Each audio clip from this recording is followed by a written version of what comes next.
ndowooza abasinga obungi mulabyeko ekibinja ky'abawumbatuutu abawulenge abapolegiriji nga bagenze okwekalakaasa ku embassy ya Bugirimani. Okusooka polisi yasoose ne bagamba mbu tebagenda kwekalakaasa nga omanyi nti balina kye bavuga. Oluvannyuma polisi bakkiriza ne bakulembera ne bagenda okwekalakaasa ku embassy ya Germany. Naye bagamba nti wandikola ekintu okulumya omuntu ndowonzika ng'oyambe muyambe ekkiriza. Nze nganze okusinziira ku live sources zange mbadde nalinda dde ekintu kino bakikole nga ne German embassy wa German ambassador yalinda dde bakole ekintu kino. Then ya confirming obusiru n'obuwumbatuutu bw'abana abantu abatalina evidence ku byamwogerako ate bajje beekalakasize ku embassy yaki ya Germany. Katojja kulira ekinaafa mu y'ebiraka ng'akalulu katandise. Nalinda dde okola ekintu okulumya omuntu n'owunzika ng'oyambe buyambe ekkiriza. Kati bana abasiru bakedde ku makya nga bakulembeddwamu kino ekisajja ekiringanga Namunnungu ekyabbasereza omuwa omusolo mbu bagenze kwekalakasa bapiira ku embassy ya Germany. Nze kinkoze bulungi kuba mbali nakirinda okusinziira kususse nga Germany embassy erinze ekintu ekyo era busiru obana abantu bwe bati bakoze ku makya mbala bulungi nga bakulembeddwamu kino ekisajja ekyo kyekibadde kye bakulembeddemu olwaleero nga bagenze okwekalakasa ku embassy ya Germany. Basuse babagaana ne luvannyuma polisi ne bawerekera ne bagenda okwekalakasa be bano wano.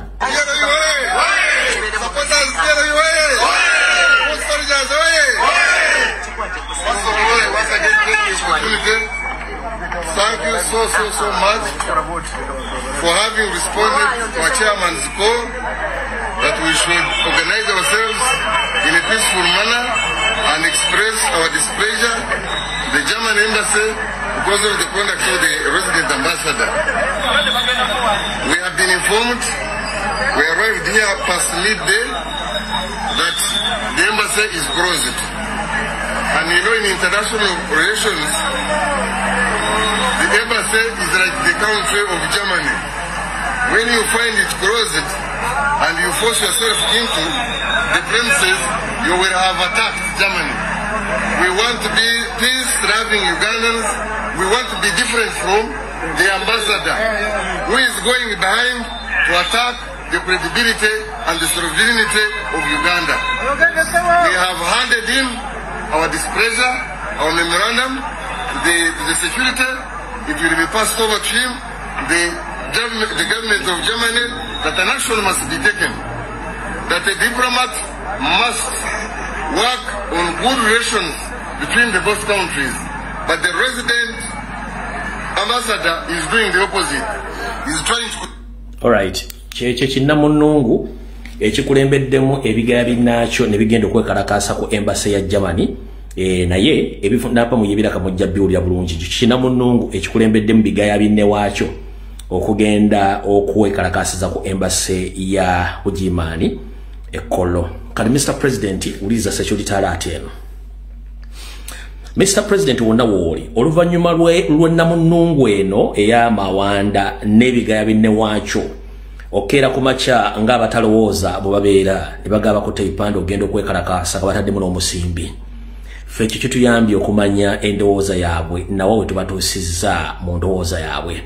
Akakodyo kaali nti batege bbomu bawambe batiisetiise abantu bave ku bintu bye baagala balyoke bakwate bakuteeka emibega wemitayimbwa emikono gitawomera muwemba ne kigaana oluvannyuma lwa okuwa information nabo Germany ambassador n'abagaba bimukola bikyamu nnyo lwe baali bagenze lwe baali EU delegates byagenda mu mambuka okusinkana Kisawovuga ye Jerusalem Sale. Kati abamemba ne balagadde bayisewo demonstration eno bakange olw'ensonga bakimenye badde bateeseteese kyenyiza okuexposing olwaleero. Mr. President Robert Kyagulanyi Ssentamu wonna wooli wuliza message eno. Olunaku olwaleero olwaleero lwennyini radio message eyise abamanyi ebyokwerinda kasita radio message mugiwulira mba mugitegedde. Radio message efulumiziddwa nga baagala kukwata Robert Kyagulanyi Ssentamu eke Bobi Wine mangu nnyo era mbu bantegezezzaako nti Didigi ategezezza abantu be bonna babere ku standby ye ayagala kukwata Robert Kyagulanyi Ssentamu wabula asanze akaseera akazibu.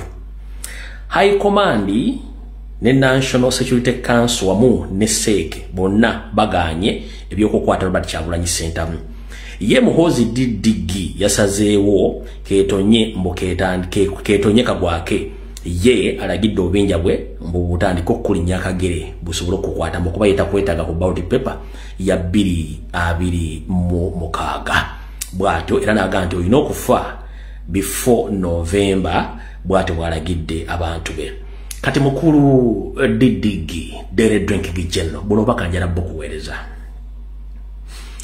kyangu nnyo okulota ng'oli mbuliribo mu nnyumba oba yo oba ya Land Road kyangu nnyo okulota n'ebiseera bisinga buli muntu alina ebirooto byaloota amu ne bazuuka nga babitegedde waba tebabitegedde. Kati gwe ku myaka 5 mwena oba 3 tokolangako omulimu gwonna oli ku ssente za muwa musolo kyangu nnyo okulota nti osobola okufuga eggwanga eryo n'okukwata omuntu omukulu mu ggwanga omutte kubanga gwe kyosinga okwagala. Ebiseera bisinga kyobulaba osituka ng'onywedde nga weekojowedde mu mpale ngolooza ensi gy'olimu ndala nnyo okuva ku ya Uganda. Munnange bakutenda okudduka watu toyita woosula ng'oyagala okutta oba okukwata Robert Kyagulanyi Ssentamu ojja kuba weekoledde akabazzi kugulu. Kale munnange genda mu saluni osaleko obusuuli obukulingange bw'embuzi kimemesa balaavu ng'obudde bukyali n'ebyokulota biveeko kubanga oli musajja mukulu alina n'abaana olina omu ali Sandhurst ali mu mwaka gwa 2 asummaje tugamba weetereze. So Mr. President wonna woli please kutegeezezaako weebereremu Didigi awulira walagibwanyi nakuzina katanya anywa John batambuze John Walker alabika amulinnye ku jjoba eyo nawe tuvuddewo. Alright, nakano kankategeeza abantu nako mukategeere. Ntegezeddwako ntegeeza banna Uganda naddala abawangalira mu bukiika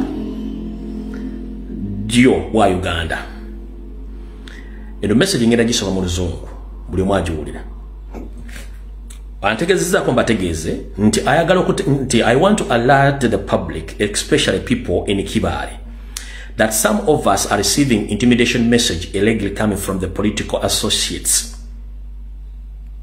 of ML and Kashaija. If anything bad happens to NUP supporters in Kibale district, please hold Emily and Kashaija accountable. I recall being violently arrested during the last elections on various charges under their orders. But even if some of them die, our ideology will not perish. It will continue to thrive with the next generation. Omukulu Matia Kashaija ndoza Minister of Finance ne banne abava mu bitundu ebyo eby'Ekibale bagenda mu bibuga mu byalo nga bateekayo radio messages basasulira ebizindaalo ne bakatayira ku byalo nga bagenda batiisatiisa abantu bonna abalina endowooza ekyusakyusa eggwanga nga basinga n'abantu abamu basinga obulungi n'ebyabufuzi abali ku ludda oluvuganya naddala ba National Platform nga bategeeza nti beesonyiwe ebyobufuzi babaagala emirembe era abasinga obungi bajja bakola kye babakola mu kaluuka lyakawedde abamu babakwata ne batulugunyiza ddala naye ono omukugo baatisa bagambye nti sifuddeeyo mwe mulina kye mwagala okukola mu kikole nga bwe mwakikola omulundi oguwedde naye mwateekako emisango emifu naye munaakola bye mwagala mujja tutta naye temujja kutta ndowooza yaffe era tejja kufa togge ejja kusigalawo ng'egenda ne ku byasa n'ebyasa eby'abantu abanaddirawo mpaka ng'ensi emaze okwennula. Kati obubaka obuvudde Ekibale eyo abantu gye batandise obubatiisatiisa obubaka bubona ensi yonna olw'ensonga nti abantu bana bakola ebintu bino balowooza nti ensi yaabwe. Kati mbutongole akatambi katandise, video etandise. Tugenda kusooka tuyite mu information eriwo then tuleke tugende mu information mwena gye mulindiridde kansule mutaginze oyo mukyala Winfred Nakandi mutaginze Dindo Bwasava kwezi ba bloga ba NRM Anita Amongi n'akabinja kabwe bajje mbawe ekibuni ba bloggers wa National Platform n'abana bajje bawe information byomu yeddire waabwe. Alright, kati okusinziira ku nteekateeka naye katusoke bya NUP okusinziira ku nteekateeka NVM kansoka malo okukiryalinga obubox kati okusinziira ku nteekateeka ya Anita Amongi, Genosali Musare, Mpuga ne Mapuga ne Museveni babadde bakozesa nnyo amakooti gaabwe ne ba agenti baabwe okudismantling ebibiina n'okubikola kye baagala wabula nga mwategeddeko nti olunaku lwajjo bwe bakoze president bwe yakoze